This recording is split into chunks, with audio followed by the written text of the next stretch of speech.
I think that Hamas, unfortunately, and this is why I called their actions on October 7th, their massacre, both genocidal and suicidal. I think Hamas brought the Palestinian issue back to the table after the Abraham Accords, which people showed concern that Palestinians were being sidelined, which is not true, and happy to go into why. But I think Hamas brought back the Palestinian issue to the table only to remove it for good. And it's really horrific to think about.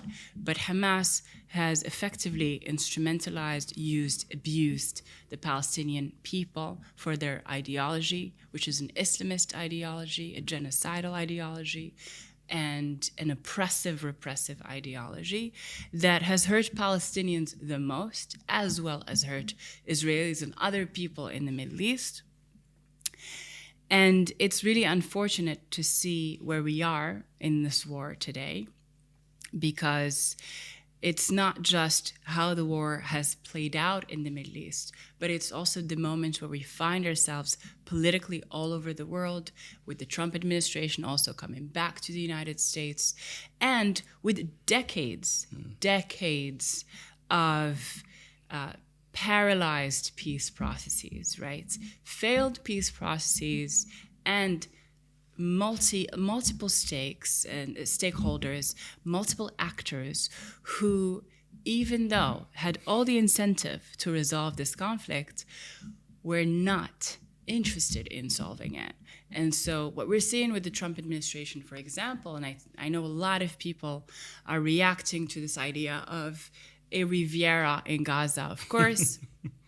They're reacting to the possibility of the displacement of all Gazans out of Gaza, and essentially the disappearing fate of Palestinian sovereignty, right?